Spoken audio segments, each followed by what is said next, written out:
In this video, I want to go over why I think it's really important to have an initial testing whitelist compared to just running your campaign on the Run of Network. And I'm going to show you where you actually get a whitelist if you haven't even run any ads to start with. So if you don't know what a whitelist is basically a list of placements which is proven to convert. Now, the whole point of running a campaign initially and the whole goal of your campaign is to find out what's converting. And then from that, you will get a whitelist of placements that are converting, and then you can run it to that whitelist. Now, obviously, when you're first starting out and this is your first campaign, you're not going to have any kind of whitelist because you haven't run any adverts. So traditionally, what you would do and what most people do is they just set their campaign on Run of Network, which means it will just put your adverts on every single placement possible in your targeted location, and it'll spend all of your money. But as we said earlier, there's so many placements, it's not very good to test that way unless you've got an endless budget. And then what people will do, try and get a whitelist out of that before they spend all of their money. But I think that's the wrong way to go, especially if you've got a small budget. But even if you have got a bigger budget, that's the quickest way of wasting money, in my opinion. So what I like to do is compile a whitelist of placements that have proven to convert for other people. Now, they might not convert for you. They might not convert with your offer. If your offer's a little bit different, they might not convert with your angle. But it's just, we know that those placements have converted for other people for a similar offer. And I think that's the best way to go at the start. So the way that we would do that is there's a few different ways of getting a whitelist. First of all, I think it's best if you go to a spy tool. So what you would do is come to a spy tool, like the spy tool you're using to actually find the offer in the first place. And then we want to go to ad info. We want to search we're looking for the same offer or similar type of offer that is someone's running quite successfully. So we'll change this here to 18 days. And then what we'll do is we'll come down here and we'll choose Rev Content, because we need to choose the traffic source that we're actually going to run our campaign on. So then what we found is we found some adverts which are running that seem to be successful on Rev Content, and then what we want to do is click on them.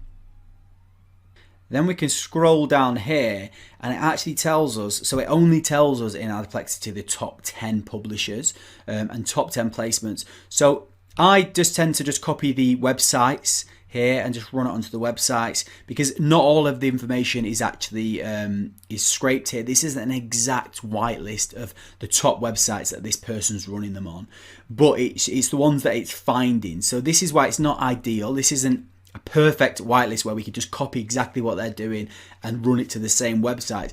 But we're going to compile together a list of sites which we know has been running this advert for a long time, which means it's probably the profitable placement. So then what you can do is just copy these into a little spreadsheet, or you can copy the widget IDs if you prefer. But the websites are fine to copy the websites. And then, because you can only get 10 on this one, what I tend to do is you usually want more than 10, maybe 30 if you can, over 30. Depending on your budget, I come to different people, different ones, because it scrapes different information for different people. And you could come into this advert and see whether that's actually got some different top 10 placements. And it actually has, there's some different websites there. So you'd copy some of those top placements. And then you're basically getting a list of websites, so you're not running it on the entire network.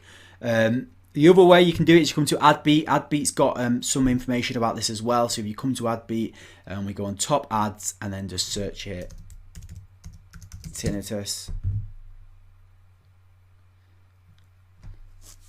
then we can select the ad network here of Rev Content. So then we've got this advert coming up here, and then the good thing about AdBeat is that it does actually have more information for us. So we click on top publishers here and it actually has all of these and it gives us the impressions that it's received. So from this bit of information, I'm assuming that if this website has had 2.2 million impressions with this advert on, then this is probably a profitable placement. So then we're going to add it into our little whitelist. And you don't have to take all of these, because sometimes some of them aren't that high up the list. You may just want to take the cream of the crop for this advert. and then move on to another one. The good thing is you don't just need to copy the placement for the exact offer and the exact adverts, because if something's converting for a similar product or a similar audience, then it probably will convert for yours as well.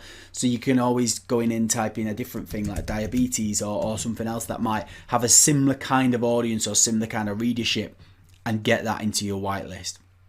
Another way of getting a whitelist is actually coming to Volume DSP, and not actually coming to Volume DSP. If you go to your Volume DSP manager, your traffic rep, and then you can actually ask them and say, I'm running this offer on Rev Content. Can you tell me the top 10 placements that I seem to be converting for other people that I've had at least one conversion in the last 7 days? And they literally just send you through a little spreadsheet. So you can base it on that. Now, what I would say is that this isn't the be all and end all, because I have found by running Run of Network, you can find loads more placements which don't appear in these spy tools, and they don't appear, and the traffic manager doesn't even know about them. And I've found lots of them by running a blacklist Run of Network campaign. But you don't really want to be doing that until you've actually proven that your funnel is converting, you've proven that the offer is converting, and you've got a bit of budget. Once you start building up a bit of budget and you know that you're onto a winner, that's when you can start going on to running like more of a Run of Network campaign to the whole network, and then spending a lot more money on finding new placements that aren't already showing up.